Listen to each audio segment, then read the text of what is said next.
ever submitted your resume and wondered if it was just blasted into the black hole and whether or not anyone will even read it?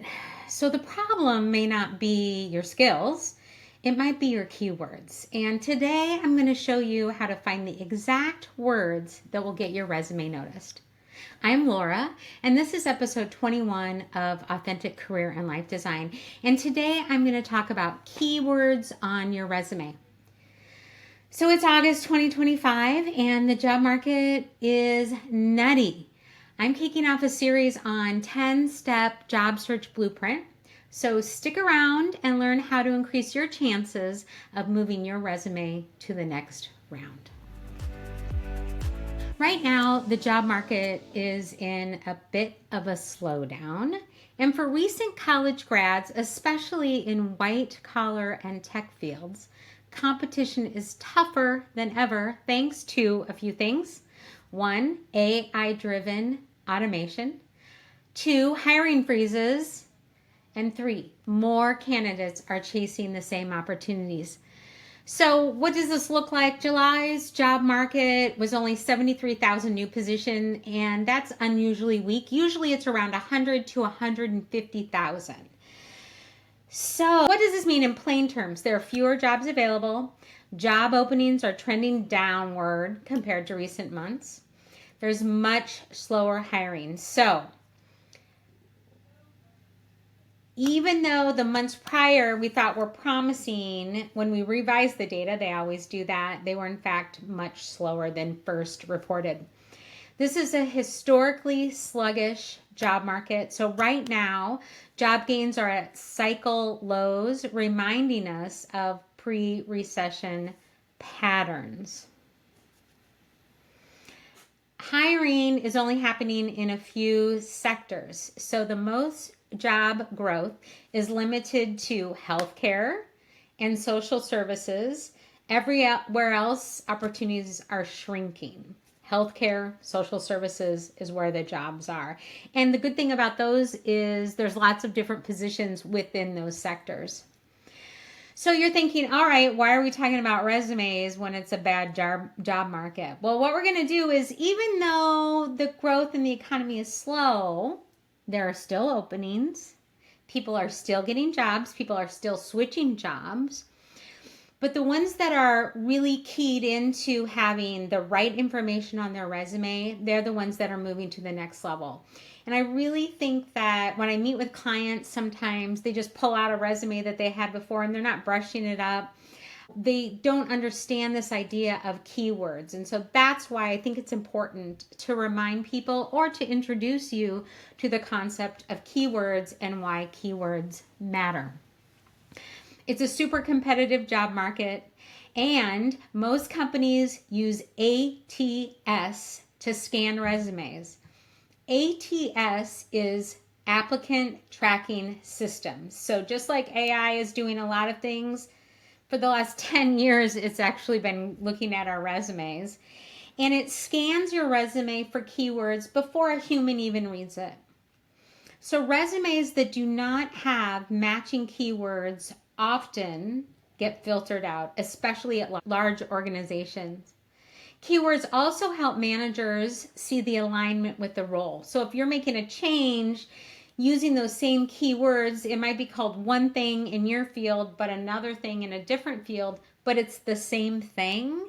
You need to know what that word is in the field you're looking for instead of using what it was called in the field that you're currently in. So the good news is that this is not a secret. This is not magic. You can figure out what the keywords are. So where do you find the keywords? Place to find them is on the actual job posting. So as you're looking through jobs and you're seeing the things that are out there, the job title might grab your attention. And I know a lot of people just go right to the qualifications to see if they're qualified, right? But in the meat in between there are the key words. So you want to look for words that are repeated. So what kind of skills? What kind of software? What kind of certifications?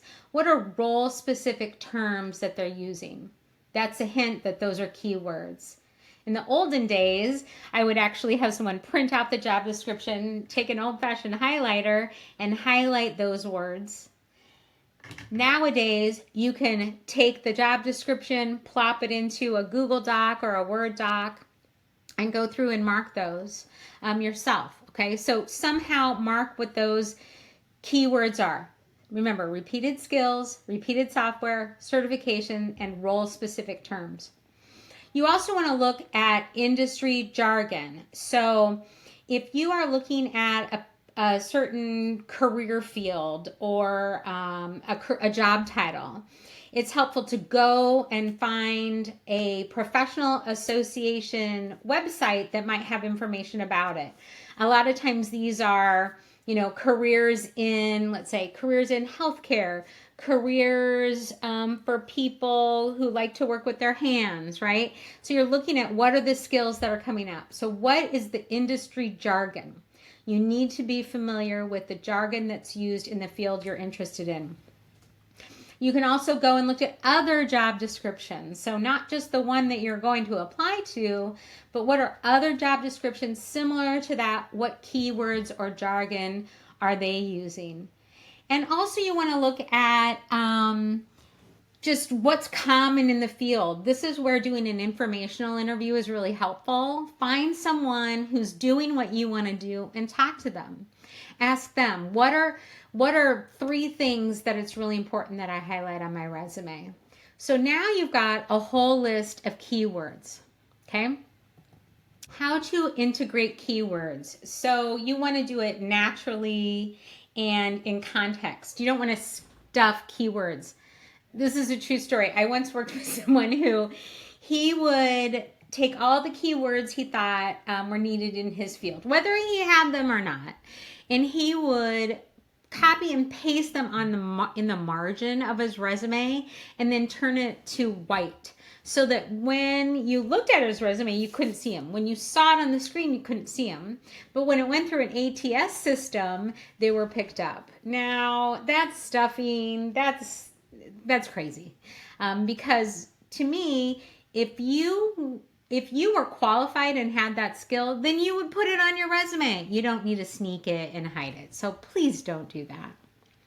All right, so you're going to add them in. You might have key headline or title sections that have that. I like to do a skills summary, and then I like to take all the main keywords or what I call functions of the position, kind of make those maybe 3 or 4 pieces, and then under each of those have the bulleted points that support and document those skill sections. Work experience bullet points, instead of responsible for training staff, you might say trained staff in XYZ software. So that's where you're putting that in. So you don't necessarily have to say software and list all your softwares, but instead you can incorporate that, or in addition to incorporate that in your resume.